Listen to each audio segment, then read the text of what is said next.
നമസ്കാരം. ജൈവ വൈവിധ്യ സംരക്ഷണത്തിനായി കണ്ടൽ ചെടികൾക്ക് സംരക്ഷണമൊരുക്കാൻ UAE-യിൽ നിയമം. അന്തരീക്ഷ മലിനീകരണം കുറയ്ക്കുക, ജൈവ വൈവിധ്യം നിലനിർത്തുക എന്നീ രണ്ട് പ്രധാനപ്പെട്ട ഉദ്യമങ്ങളെ ലക്ഷ്യമാക്കിയാണ് പുതിയ മാറ്റങ്ങൾ വരുന്നത്. ഇതിന്റെ ഭാഗമായി രാജ്യത്ത് 10 കോടി കണ്ടൽ ചെടികൾ നടുമെന്നും ഔദ്യോഗിക പ്രഖ്യാപനമുണ്ടായി. 2030 ആകുമ്പോഴേക്കും ലക്ഷ്യം കൈവരിക്കുമെന്നാണ് പരിസ്ഥിതി മന്ത്രി ഡോക്ടർ അംന ബിൻത് അബ്ദുള്ള അൽ താഹദ് പറയുന്നത്. രാജ്യാന്തര കണ്ടൽ സംരക്ഷണ ദിനത്തിൽ പുറത്തിറക്കിയ പ്രസ്താവനയിലാണ് അദ്ദേഹം ഇക്കാര്യം സൂചിപ്പിച്ചത്. പൊതുജനങ്ങളുടെയും വ്യവസായങ്ങളുടെയും സ്വകാര്യ പൊതുമേഖലാ സ്ഥാപനങ്ങളുടെയും യോജിച്ചുകൊണ്ടുള്ള പ്രവർത്തനം ഈ കാര്യത്തിൽ ഉണ്ടാവണമെന്നും നിർദ്ദേശത്തിലുണ്ട്. കണ്ടൽ ചെടി സംരക്ഷിക്കാൻ രാജ്യം പ്രതിജ്ഞാബദ്ധമാണെന്നും അദ്ദേഹം പറഞ്ഞു. പ്രകൃതിയുടെ അമൂല്യ സമ്പത്തിനെ സംരക്ഷിക്കുന്നതിൽ രാജ്യം കൈവരിച്ച പുരോഗതിയെ ആഘോഷിക്കാൻ കൂടി ഈ ദിവസം ഉപയോഗിക്കുകയാണെന്നും അദ്ദേഹം കൂട്ടിച്ചേർത്തു.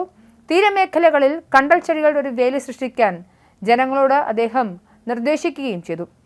കടൽ കയറ്റവും തുടരുന്ന മണ്ണൊലിപ്പ് തടയാനും കാലാവസ്ഥാ മാറ്റത്തെ ചെറുക്കാനും കണ്ടൽ ചെടികളെ സ്വാഭാവിക പ്രതിരോധ മാർഗമായി സ്വീകരിക്കണമെന്നും അദ്ദേഹം അഭ്യർത്ഥിച്ചു. മഴക്കാടുകൾക്ക് കഴിയുന്നതിനേക്കാൾ 4 മടങ്ങ് അധികം കാർബൺ ഡൈ ഓക്സൈഡ് വലിച്ചെടുക്കാൻ കണ്ടൽ ചെടികൾക്ക് സാധിക്കുമെന്നും അദ്ദേഹം പറഞ്ഞു.